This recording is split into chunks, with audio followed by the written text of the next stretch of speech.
they'd open up the pipe just in time, but they didn't do it on purpose. They just happened to open it. They got lucky. But I said, did they ever wink at you and say, like, don't worry, you're going to be okay? Did they ever give you some extra food, even if it was a piece of bread? Did they ever give you anything during that time? And some were there for 400 or 500 days now, right? That's a long time, a year and a half, more than that.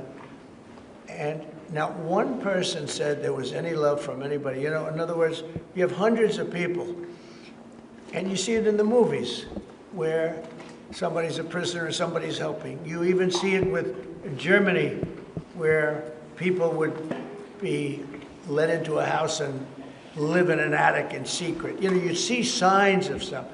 I said, did you see anything like, did they wink at you? Did they say, don't worry, you're going to be okay? I never received, I ask that question all the time.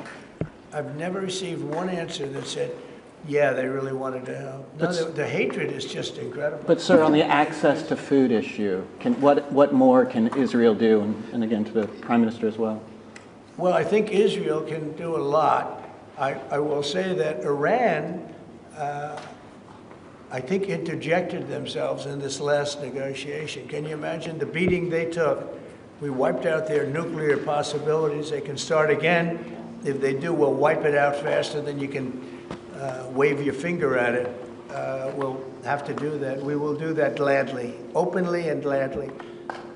They've been saying, Iran's been sending out bad signals, I'll tell you. For a country that just got wiped out, they've been sending very bad signals, very nasty signals. And they shouldn't be doing that. They shouldn't be doing that. They were talking about things that they shouldn't be talking about. They were interviewed on a recent show, and the foreign minister saying things that he shouldn't be talking about, shouldn't be saying. And I think they got involved in this negotiation, telling Hamas and giving Hamas signals and orders, and that's not good. That's not Prime Minister, I would say, look, we need to get the hostages out. They've been held for a very, very long time, and we must always start from there.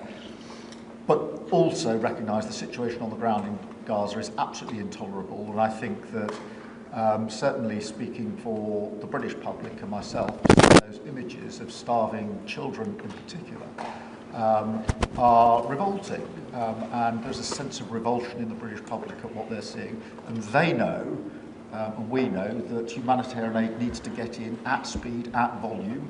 Yes, some can be airdropped, and we're working with others, with the US, with Jordan on that, but the trucks need to get in, because that's the only way you can get the volume in, and we do thank the President for the work he's done to try to get to a ceasefire, which we desperately need, but also to put aid in to the region. There needs to be much more of that. We need to galvanise other countries in support of getting that aid in. And yes, that does involve putting pressure on Israel, because it absolutely, this is a humanitarian catastrophe now.